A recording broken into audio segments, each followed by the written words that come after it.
आज का टॉपिक है ट्यूबरकुलोसिस।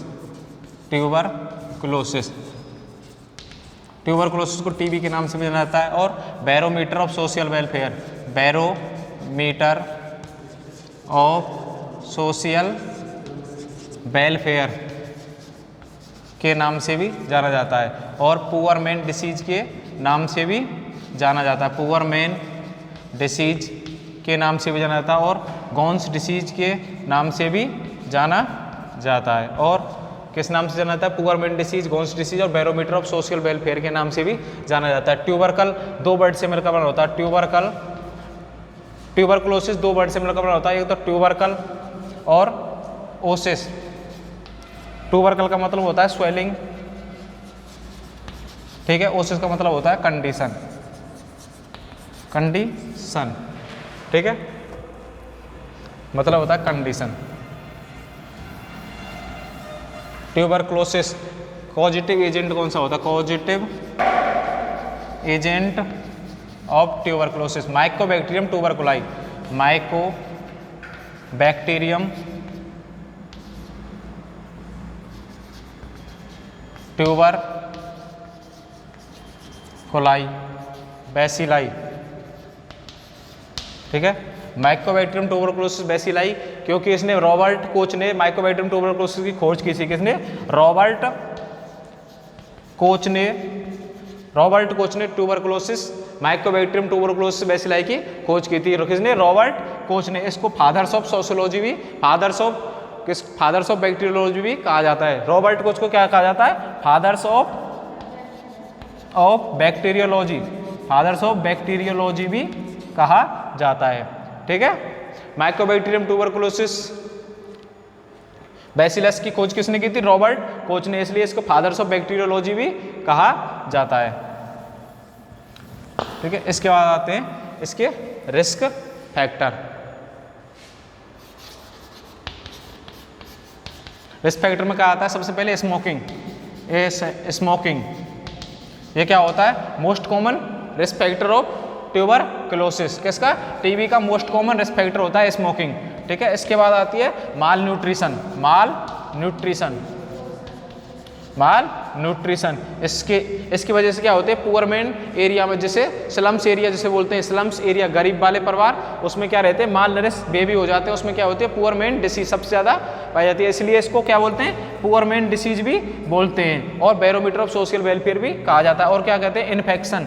और कौन होता है? इन्फेक्शन। और पॉपुलेशन, जिस एरिया में सबसे ज़्यादा पॉपुलेशन रहती है उसमें भी टीबी होने के चांस रहते हैं। और क्या रहेगा? एडवांस एज, अत्यधिक एडवांस एज। और क्या रहेगी? एडवांस एज रहेगी, इन्फेक्शन रहेगा, माल न्यूट्रिशन रहेगा, स्मोकिंग रहेगी। और क्या रहेगी? HIV। क्या रहेगी? HIV 90% लोग में, कम से कम 90% लोग HIV से ग्रसित हैं, उनमें टीबी होने के चांस सबसे ज़्यादा रहते हैं। 90% लोग में, ठीक है, 90% लोग HIV से ग्रसित हैं, उनमें कम से कम टीबी होने के चांस रहते हैं, ठीक है। इसके बाद आता है पैथोफिजियोलॉजी, ठीक है। पैथोफिजियोलॉजी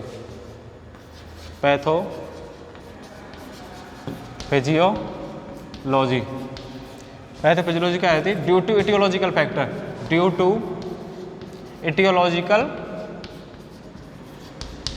फैक्टर, कोई भी बैक्टीरिया वायरस बॉडी में एंटर हुआ, माइकोबैक्टीरियम ट्यूबरकुलोसिस बैसिलाई, माइकोबैक्टीरियम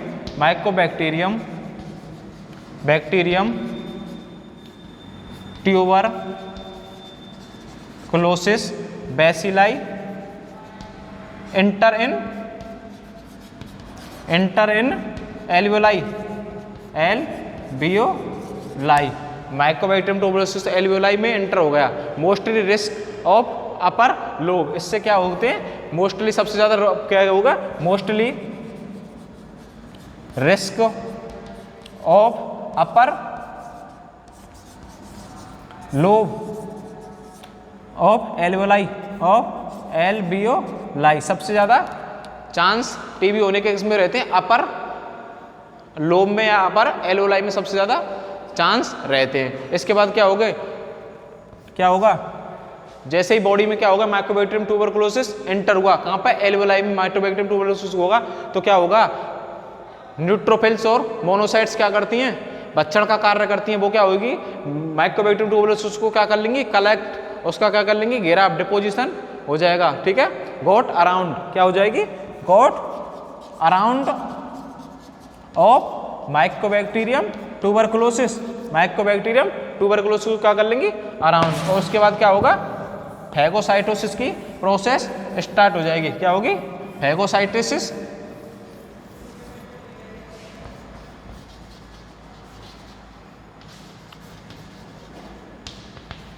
फैगोसाइटिस का फॉर्मेशन स्टार्ट हो जाएगा, ठीक है। उसके बाद क्या होता है, फैगोसाइटिस जैसे भी होगा तो न्यूट्रोफिल्स और बेसोफिल्स क्या करेंगी, बैक्टीरिया को किल करेंगी, न्यूट्रोफिल्स और बेटोफिल्स, neutrophils and monocytes, monocytes kill the, कौन सा bacteria, mycobacterium tuberculi, tuberculi, mycobacterium tuberculis को क्या करेंगी, किल करेंगी। उसके बाद किल करने के बाद क्या होगा, इलास्टिक एंजाइम, क्या होगा, and elastic enzyme,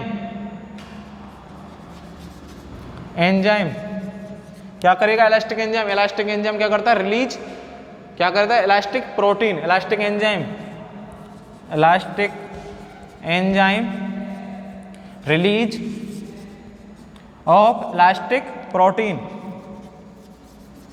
elastic protein. उसके बाद क्या होगा, इलास्टिक प्रोटीन का एंजाइम का रिलीज होगा तो क्या होंगी, सो एल्वियोलाई डेस्ट्रेक्स, सो एल्वियोलाई क्या हो जाएंगी, destructs, so alveoli destruct, so alveoli destructs, so alveoli destructs and bacterial form pus, and bacteria form pus, pus का फॉर्मेशन हो जाएगा और क्या हो जाएगा, चीजी नेक्रोसिस, और चीजी नेक्रोसिस, और क्या होगा, caseous necrosis, caseous, caseous and cheesy, cheesy necrosis, cheesy necrosis के बाद क्या होगा, क्या होगी, चीजी नेक्रोसिस के बाद स्किन सीन हो जाएगा, seen in TB, seen in tuberculosis, ठीक है। ये क्या हो गई, पैथोफिजियोलॉजी।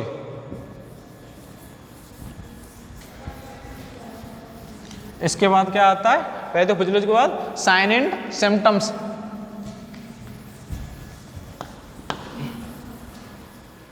साइन एंड सिम्टम्स जिसे क्लिनिकल फीचर के नाम से भी जाना जाता है, क्लिनिकल मैनिफेस्टेशन या क्लिनिकल फीचर या साइन एंड सिम्टम्स। सबसे पहला कौन सा होता है, स्पुटम, सबसे पहला कौन सा होता है, स्पुटम, ठीक है, या प्रोडक्टिव कफिंग, क्या प्रोडक्टिव, पहला productive coughing, productive coughing, productive coughing कब से, 2 से 2 मोर, 2 से 3 वीक, प्रोडक्टिव कफिंग मोर 2 से 3 वीक, ठीक है। इसमें क्या करते हैं, early in the morning patient का सैंपल लेते हैं, early in the morning patient का सैंपल लेते हैं। प्रोडक्टिव कफिंग कैसा कलर, कैसे कलर का होता है कफिंग, येलोइश वाइट कलर का, या म्यूकोप्रूलेंट कफ, म्यूकोप्रूलेंट, प्रूलेंट कफ रहेगा, म्यूकोप्रूलेंट कफ, या कैसा रहता है, वाइट या येलो वाइट कलर का, येलो वाइट, WHI, येलो है वाइट, येलो वाइट कलर का म्यूकोप्लूरेंट या येलो वाइट कलर का क्या रहता है, स्पुटम रहता है, ठीक है। इसके बाद आता है second most, second sign symptoms क्या रहेगा, वेट लॉस, क्या रहता है, weight loss, weight loss, weight loss हो रहा है, उसकी वजह से क्या होगा, एनोरेक्सिया, क्या होगा, एनोरेक्सिया, और क्या होगा, nausea and vomiting, nausea and क्या हो जाएगी, वोमिटिंग, नोजिया एंड वोमिटिंग, ठीक है। इसके बाद थर्ड है क्या होगा, नाइट स्वेटिंग, नाइट स्वेटिंग हो जाएगी, नाइट थर्ड कौन सा होगा? Night sweating.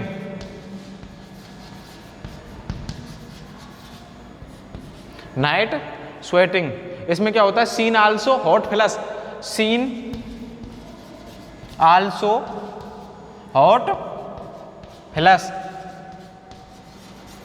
हॉट फ्लश किसका साइन सिम्टम्स होता है? Sign and classical sign symptoms. Hot flush किसका होता है? मीनोपोज का। क्लासिकल साइन सिम्टम्स होता है, classical sign symptoms of hot flush किसका होता है? मीनोपोज का। मीनोपोज, मीनोपोज का क्लासिकल साइन सिम्टम्स होता है हॉट फ्लश। हॉट फ्लश के ड्रग ऑफ चॉइस कौन सी होती है? क्लोनिडिन। हॉट फ्लश की ड्रग ऑफ चॉइस कौन सी होती है? क्लोनिडिन। ठीक है, ड्रग ऑफ चॉइस होती है। ठीक है, इसके बाद आता है फोर्थ क्लासिकल साइन सिम्टम्स, क्या आता है? Low grade fever. फोर्थ रहता है low grade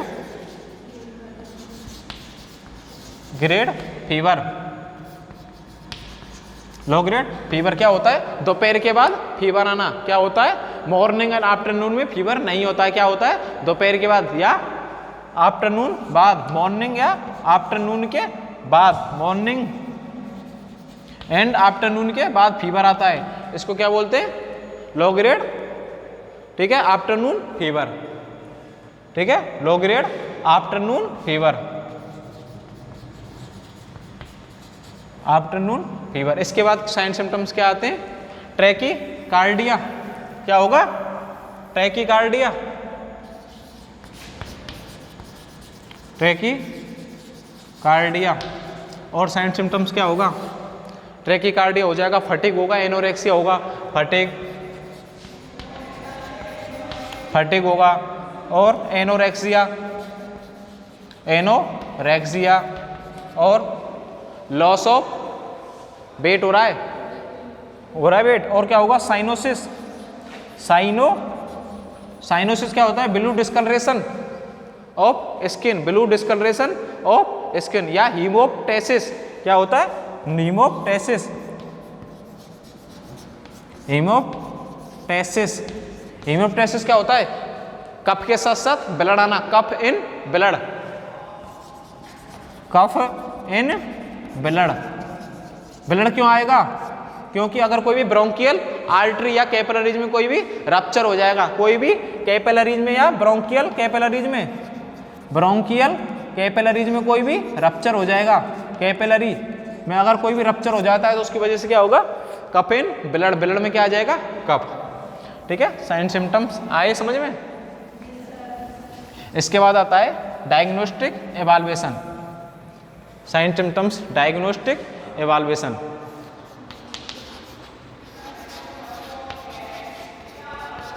diagnostic evaluation, diagnostic evaluation में कौन सा? पहला कल्चर। डायग्नोस्टिक एवाल्युएशन पहला कौन सा रहता है? Sputum culture. क्या होगा? Sputum culture. स्पुटम कल्चर करते हैं early in the morning, sample लेते हैं मॉर्निंग में, अर्ली इन द मॉर्निंग में क्या करते हैं? क्या लेते हैं? सैंपल। ठीक है, अर्ली इन द मॉर्निंग में क्या लेते हैं? सैंपल। और किस ट्यूब में लेते हैं? Falcon tube. उस ट्यूब का नाम क्या है? फाल्कन ट्यूब में क्या आते हैं? अर्ली इन द मॉर्निंग में क्या लेते हैं? सैंपल लेते हैं फाल्कन ट्यूब में। ठीक है, अर्ली इन द मॉर्निंग में क्या लेते हैं? फाल्कन ट्यूब में सैंपल लिया जाता है। ठीक है, और ये क्या होता है? कन्फर्मेटिव टेस्ट होता है। कन्फर्मेटिव क्या होता है?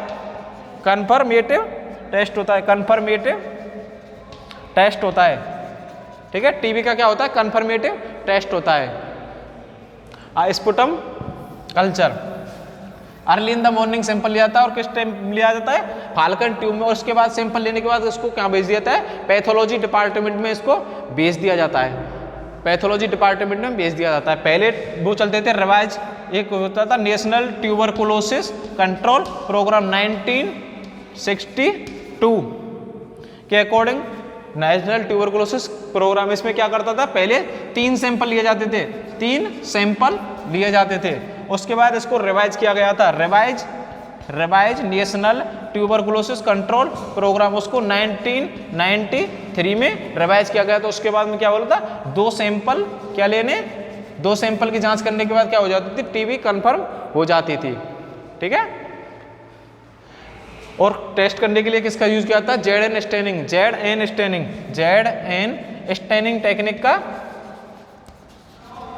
टेक्निक का यूज किया जाता है। ठीक है, इसके बाद आता है ट्यूबरकुलाइन टेस्ट, जिसे परक्यूएट टेस्ट के भी नाम से जाना जाता है। ट्यूबरकुलाइन टेस्ट क्या होता है, परक्यूएट टेस्ट या ट्यूबरकुलाइन,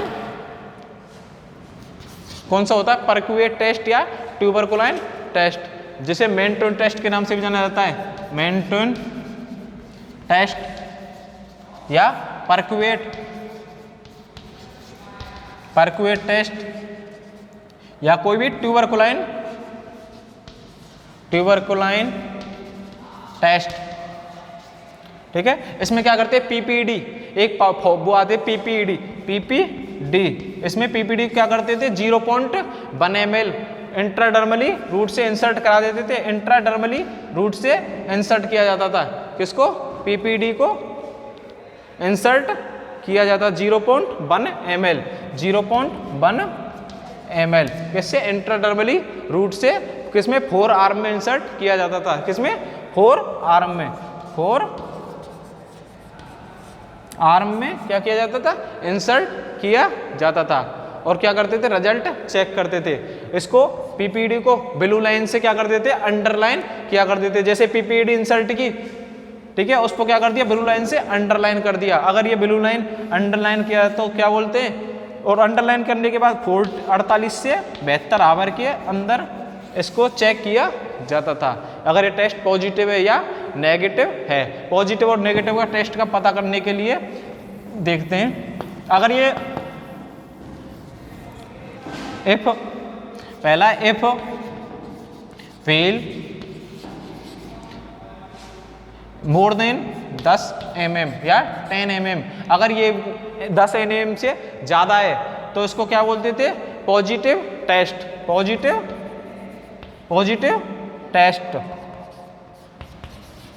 ठीक है, और अगर if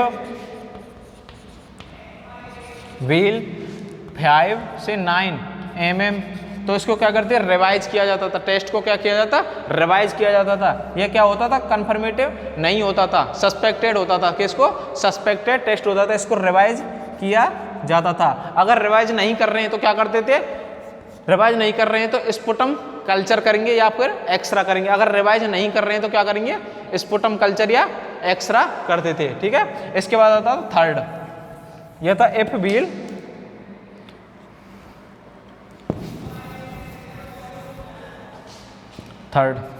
if wheel less than 5 mm, इससे कम है तो पेशेंट क्या होता था, कोई भी टीबी नहीं है। ये क्या करता था, नेगेटिव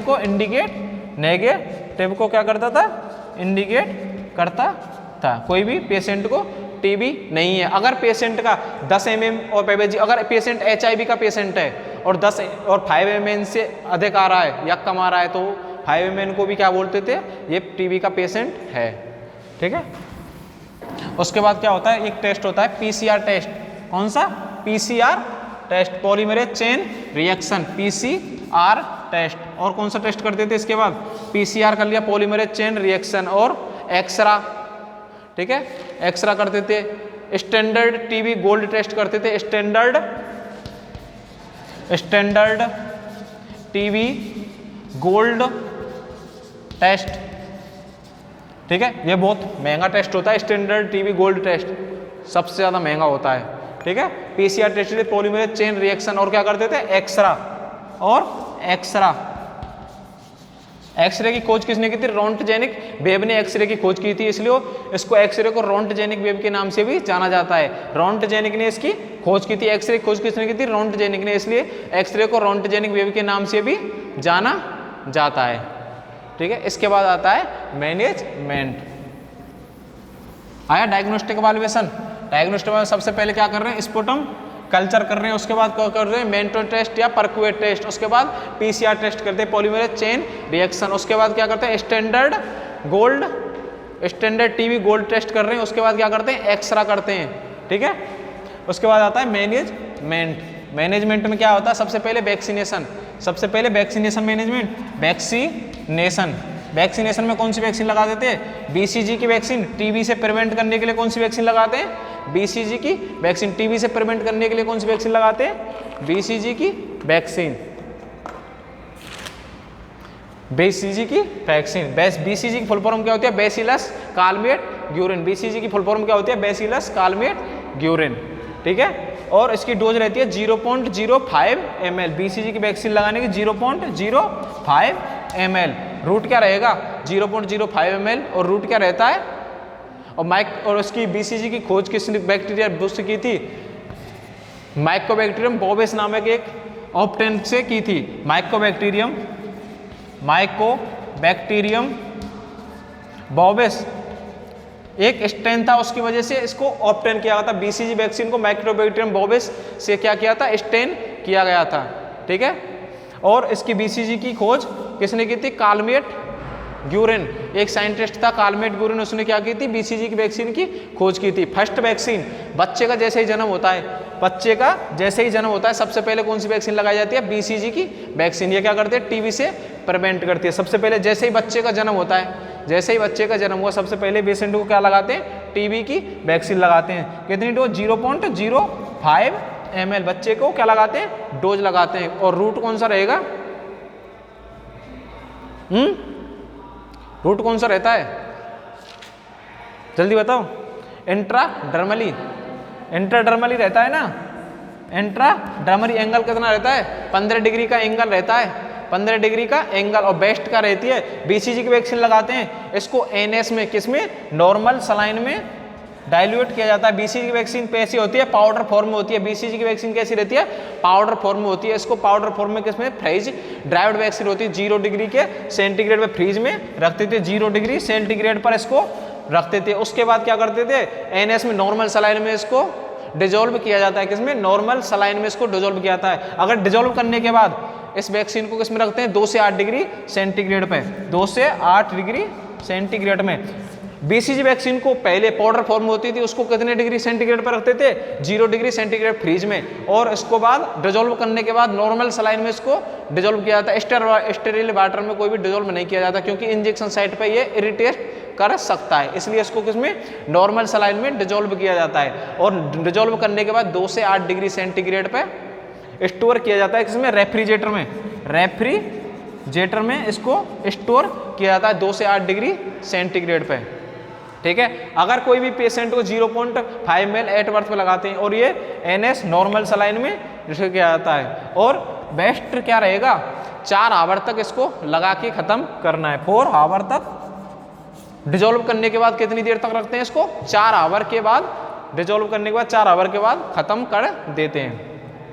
ठीक है, और अगर वैक्सीन 0.5 ml एट बर्थ के जन्म के टाइम लगाते हैं, अगर एट बर्थ पे नहीं लग पाई है, किसी कारण बस एट बर्थ पे बीसीजी की वैक्सीन नहीं लग पाई है, तो कब लगाते हैं, 0.1 ml कब लगाते हैं, 1 मंथ पे, 1 मंथ पे या 4 वीक पे, 1 मंथ पे या 4 वीक पे बीसीजी की वैक्सीन लगाते हैं।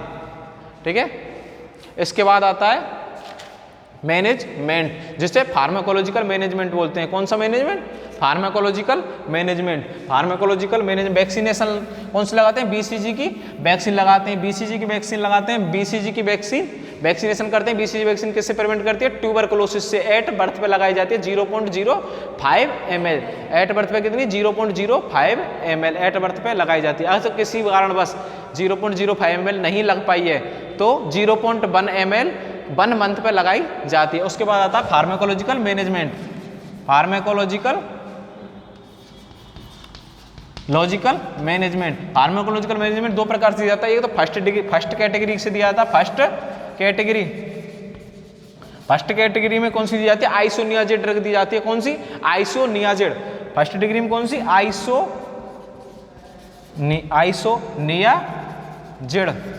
और आइसोनियाजेड। दूसरी ड्रग दी जाती है रिफाम्पिसिन। Rifampicin, rifampicin. और थर्ड होती है रिफाम्पिसिन और पैराजिनामाइड, पेरिजिनामाइड, पेरिजिनामाइड और एथाम्बुटोल। फोर्थ कौन सी होती है?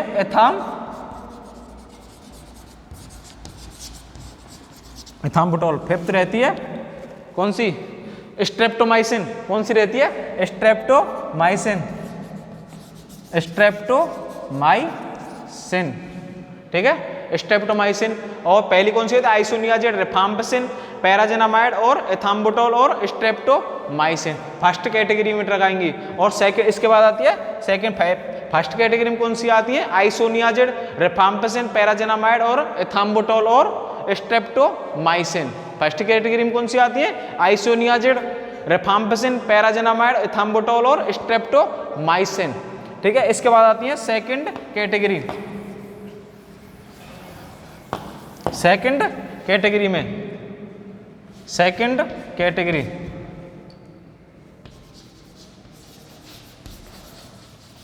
सेकंड कैटेगरी में कौन सी आती है? कानामाइसिन। नाम है कानामाइसिन, ठीक है।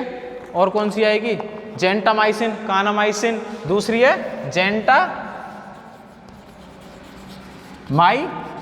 Kanamycin, gentamicin. और कौन सी आती है? अमीकासिन, जेंटामाइसिन, कानामाइसिन और अमीकासिन। थर्ड कौन सी होती है? अमीकासिन और जेंटामाइसिन। और कौन सी होती है? रिफाम्पिसिन, रिफाम्पिसिन, ठीक है। सेकंड कैटेगरी में कौन सी आती है? कानामाइसिन, जेंटामाइसिन, अमीकासिन और रिफाम्पिसिन। कौन कौन सी होती है? कानामाइसिन, जेंटामाइसिन, रिफाम्पिसिन और, ठीक है, अमीकासिन। इसके बाद आता है नर्सिंग मैनेजमेंट। पहला कौन सा था? Vaccination management. उसके बाद आता है वैक्सीनेशन में कौन सी वैक्सीन लगाते थे? बीसीजी की वैक्सीन। उसके बाद आता है फार्माकोलॉजिकल मैनेजमेंट। फार्माकोलॉजी में फर्स्ट कैटेगरी से की जाती है और सेकंड कैटेगरी से। इसके बाद आता है नर्सिंग मैनेजमेंट। नर्सिंग मैनेजमेंट में पहला कौन सा करते हैं? Airway management. नर्सिंग मैनेजमेंट में कौन सा करते हैं? पहला एयरवे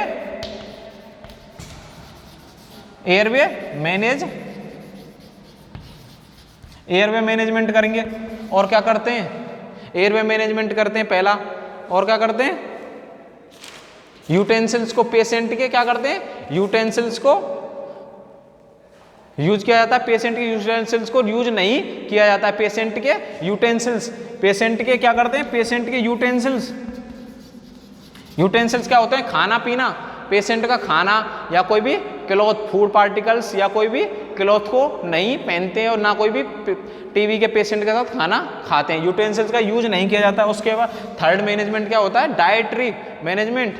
कौन सा होता है? Proper diet, proper diet, proper diet. और फोर्थ कौन सा रहता है? प्रॉपर डाइट रही। फोर्थ है एयरबोर्न या droplet infection. Airborne and droplet, ठीक है। नर्सिंग मैनेजमेंट आया। पहला क्या होता है? एयरवे मैनेजमेंट करते हैं। दूसरा पेशेंट के यूटेंसिल्स को और पेशेंट की प्रॉपर डाइट और एयरबोर्न या ड्रॉपलेट इन्फेक्शन, ठीक है। पेशेंट का पहले एयरवे मैनेजमेंट करते हैं, उसके बाद प्रॉपर डाइट्रिशियन या कोई भी एयरवे ड्रॉपलेट, ठीक है।